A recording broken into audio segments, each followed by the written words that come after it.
Since the beginning of Minecraft multiplayer, players have fought over which side is best, order or anarchy. In this new Minecraft civilization experiment, we aim to settle this debate once and for all by placing two teams of 50 Minecraft players on two different islands with varying themes, advantages and disadvantages. Our hope was to find out how participants would build up and tear down each other's civilizations. Both Team Nether and Team End had the same goal: conquer the lands and become the dominant ruling faction, so peace was never an option. We also gave all players one life by setting the game mode hardcore to better simulate real life. So sit back, relax and grab some snacks, because I'm about to take you on a journey of the most chaotic Minecraft civilization experiment in history.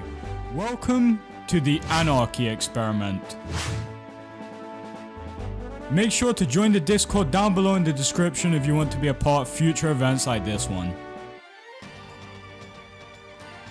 Day 1 began with Team Nether starting off in complete anarchy. Are you serious? They were slaughtering each other left and right in search of hoarding all the rewards and trolling other members. The truly anarchist approach the team was putting into action was an interesting strategy, to say the least. It had the advantage of leaving them with mostly strong players and weeding out their weakest and least trustworthy members, which could make management a whole lot easier in the future. However, the disadvantage of this anarchy was that the team was left with almost 30 of their original 50 members very close to the start of the event.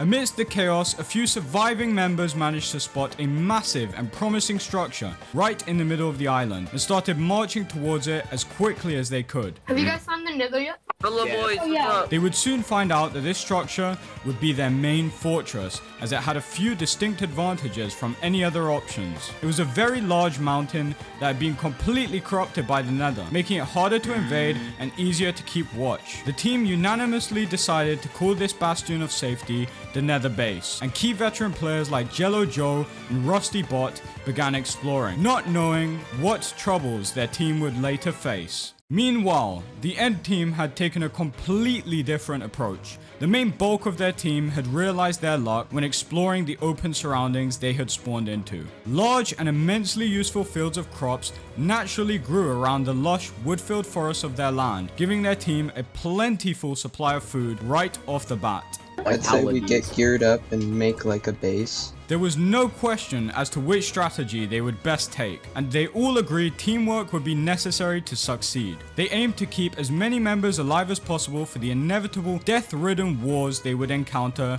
once they set sail for the Nether Island, and quickly got to work on finding a base. As multiple team members flooded into the End team's Discord voice channel, they realized something that would change the entire game. Also, you guys know, Gotoga is really close to finding something. They found it. High up in the sky above them, there was what could only be described as an alien flying fortress with a water elevator down to ground level. And so they did what any curious Minecraft player would have done and ascended the waterfall to the sky base from a different dimension. However, as more and more End team members began exploring the End structure, it had become obvious that greed was overtaking teamwork amongst many of the players. Most of the loot was already gone by the time the last stragglers made their way to the island, which disappointed many Team End members and created some internal political problems within the faction. As nothing could be done about this though, various groups from the End splintered off into their own directions in order to build up their team. Some stayed at the base to build it up further, strategize and work on leadership, whilst other prominent members like Rasplin and Vitalacy headed off to mine resources in their ongoing quest for survival and supreme island dominance. At the same time, chaotic members of the Nether team started looting all the resources from the Nether base, some even aiming to become the ultimate Nether ruler by sheer force and power. Shut up, no one cares that you have full diamond armor. And while this was all going down, Shade Titan, Rusty Bot, Gaming Facts 500 and Breddy2478 found a rather intimidating puzzle which could lead them and their team to great rewards. What stood before them was a giant lava pit with bedrock platforms to parkour from and to, and a sign saying message the host for a potential reward. So they decided to message Glacial Parrot. Hey, by the way, I'm doing the parkour challenge. Glacial proceeded to tell them that this was a dangerous parkour course that any of them could take on to earn 3 to 5 diamonds for their team. a ginormous boon to their resources that could get them back on track, ready to invade the End Island with enchanted gear. Gaming Facts 500 decided to take on the challenge for his team and managed to make the first 2 jumps onto the fence parkour flawlessly. Things were looking pretty good until he made it to the hardest part of the course, a sideways pillar jump that if failed would be lethal, taking him out of the game forever. The fearless Gaming Facts 500 breathed in, breathed out, and hearing his team cheer him on, leaped sideways and fell into the lava, screaming in pain before eventually succumbing to his wounds. After watching this tragic sight, other members of Team Nether urged each other not to take on the parkour course, calling it an outright scam that killed their friend and led them down an even darker road of despair. Whilst these events were unraveling, underground Nether search teams such as the one led by S Redstone Guy were mining underneath the surface in dangerous caves to bring back important resources like coal, iron, and diamonds that would be necessary to fight Team End's inevitable onslaught.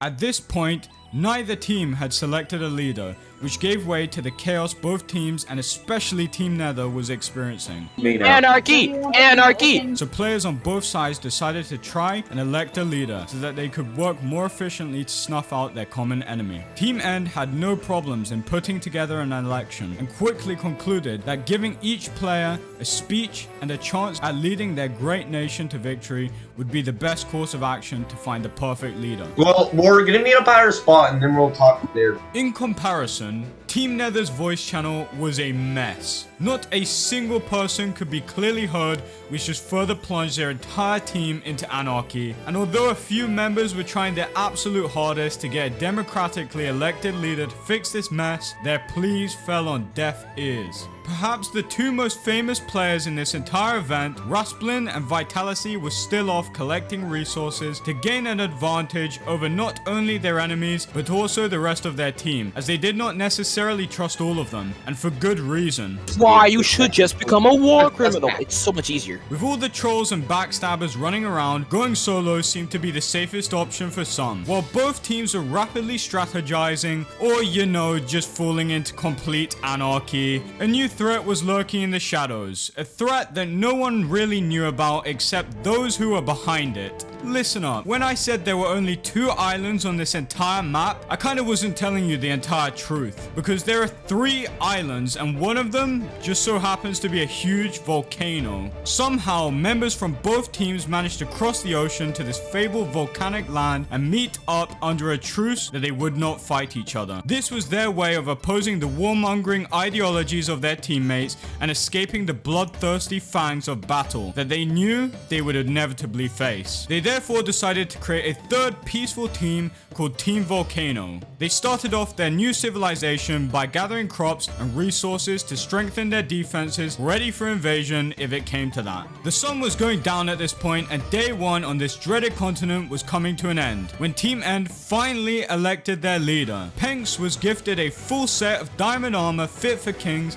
and was ready to lead his nation straight to success. So, Hello. by unanimous decision, Pank is going to be the leader of Team End. Team Nether, on the other hand, was taking more of an interest in a different strategy altogether, seeing as electing a leader seemed almost impossible. Their members sought to simply become as individually powerful as possible by training in PvP and gathering the best resources in hopes of fending off Team End. Day 1 was finally over.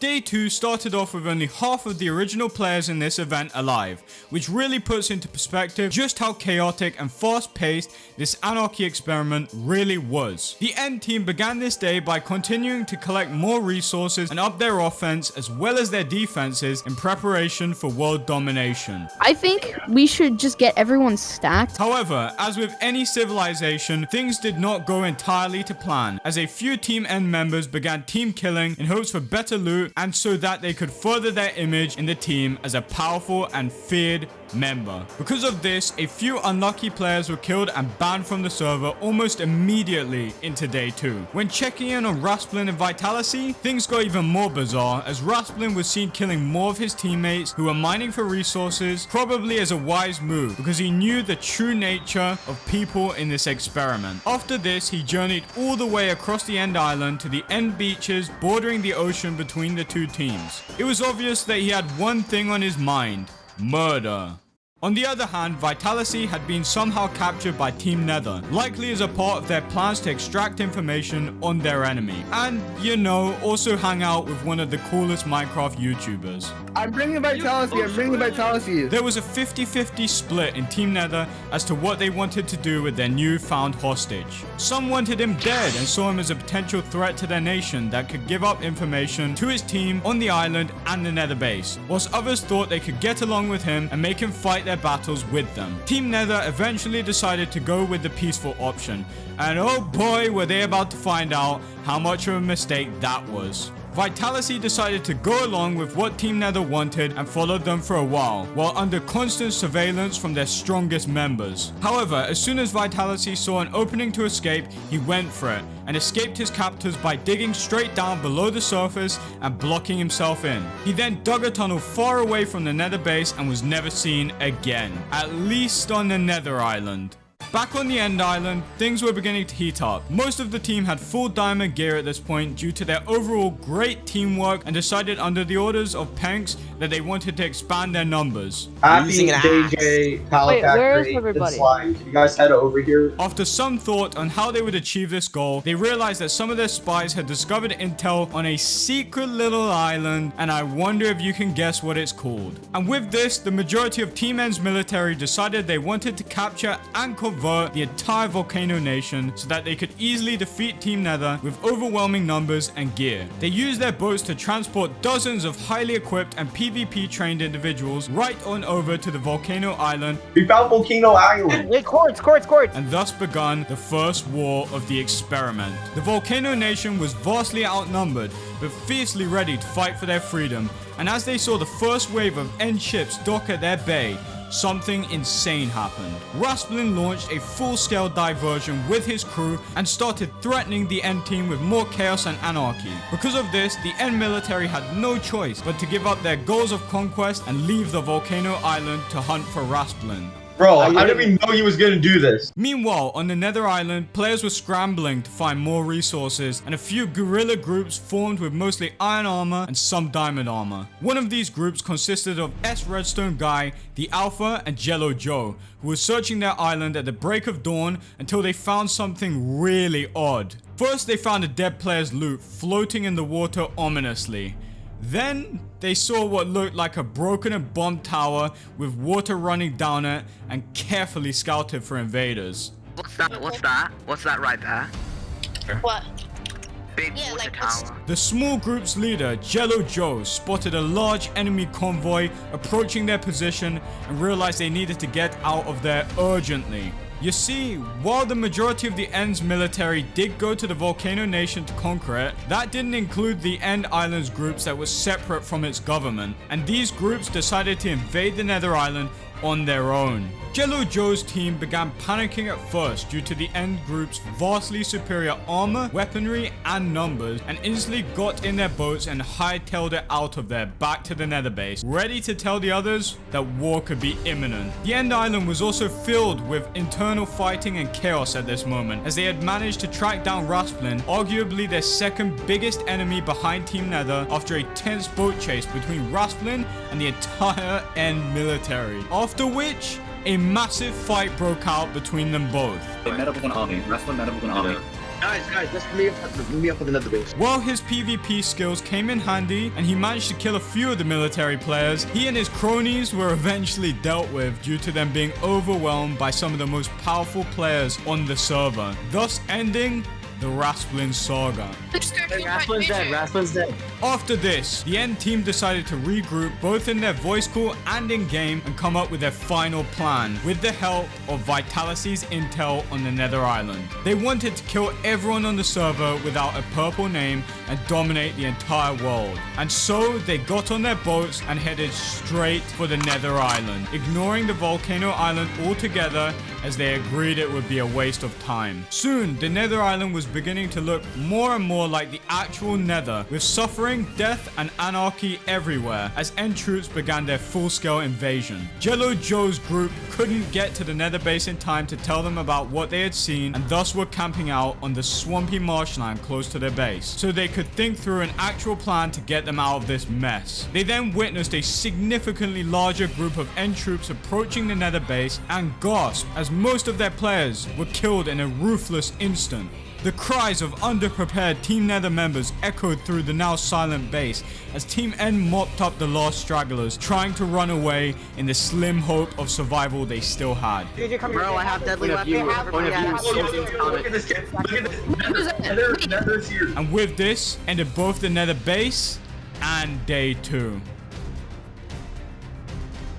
The final and most chaotic day was finally upon us. Day 3 had arrived. Still scattered throughout the Nether Island were dozens of Team Nether members who were living outside of the Nether base, whether it be underground or in small groups in remote places. These remaining members had heard about what had happened to their base and were in fear of their life, as they knew that soon the entire island would be overtaken by End members hunting them down. Team End, on the other hand, still as barbaric as ever, continued killing as many Team Nether members as possible and collecting their loot so that it could not be taken back. At this point, they thought they had won the entire event and even took a group photo to commemorate their victory. However, they would soon realize that higher powers had other plans for them. It was abruptly announced in the chat that a natural disaster so powerful that it could wipe out entire civilizations in no time would soon be upon the lands. The world border would begin shrinking, slowly at first, and would progressively get quicker and quicker. With this news, the entire tide of the event had changed,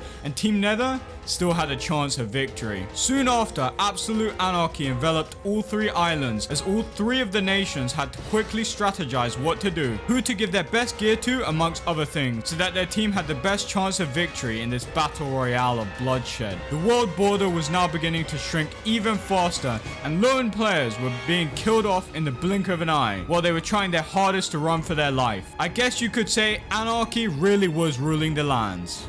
Bean, you know who it was? There was a guy that you were shooting at. I was chasing it. Now, although you might think the Volcano Island would be the best sanctuary of safety in a natural disaster like this, it ultimately ended up being one of the worst places to be. This is because it was so far away from the center of the map and therefore ended up being one of the first places enveloped in the world border disaster. Volcano Nation members and Team Nether stragglers alike worked together to get off the island by any means necessary so that they could eventually help their team win the final battle at the center of the map. They had to leave behind everything they had built up to this point to do this, and were nervously awaiting the end of the world and beginning of true anarchy. Okay, let's rush the island. Rush the island, come on. Team End was much more coordinated, just like they had been the entire event, and decided to group up their strongest PvP fighters and give them the best gear possible. Vitality specifically was their main win condition for this event, and thus he had been given the best armor they could possibly come up with. On top of this, their main military force ended up killing as many of the weak and less affiliated players with their new power-based government as possible, in hopes of stopping any betrayals that could potentially ruin their firm grasp on victory. Even their initial leader, Penx, was in fear for his life, as this new world was dominated only by power, and not logic, reason, or good leadership like he had previously employed. After a few hours of non-stop killing, war, looting, and betrayal, the world borders finally started to shrink even faster and were beginning to form a tight zone in the middle of the ocean between the 2 islands. This zone would determine the winner of this entire event and whether all the work Team End or Team Nether had done up to this point was worth anything at all. Meaning the stakes of this event were absolutely at their highest point ever. Players from both teams were both killing and being killed mercilessly by their enemies, and the remnants of previously successful players floated on the top of the ocean, speaking volumes on the brutality of this natural disaster and human nature. As time passed, fewer and fewer players were left alive until only the strongest from both teams remained, with fully enchanted diamond armor and weaponry, as well as a full arsenal of defensive and healing items. The weak and feeble were completely weeded out at this point, and 2 lone gladiators remained in this watery graveyard of chaos, representing Team End, and with dozens of people spectating him fight for their victory. Vitality held his sword up and built a small cobblestone structure in the middle of the arena so that they could PvP more easily. In the other corner, Guerrilla PvP emerged from the murky depths representing Team Nether and climbed up Vitality's structure with no fear, only the thought of battle he had trained his entire Minecraft career for. The 2 brave warriors slashed at each other strategically and with great care to ensure that they did not overcommit and get taken off guard by the other's ferocity. They healed and retreated when they needed to, and this was one of the most intense Minecraft PvP battles I have personally ever seen. But as their spirits fired up, so too did the world they inhabited. Suddenly, the world's core had burst wide open from the pressure of the world borders destroying it, dramatically heating up the entire ocean and turning it to lava. As rain pattered and thunder struck above Gorilla and Vitality, they had realized there was no more running from each other, and one of them was going to die here and now, whether they liked it or not. They both quickly climbed atop the cobblestone structure, keeping them afloat, and fought hard and fast, not giving each other a break from the action. Their health was equally low, and with one final slash, a victor of this event was finally crowned. Guerrilla PvP had killed the fearsome Vitality through all the chaos, and in a seemingly unlikely turn of events, Team Nether had won the Anarchy experiment.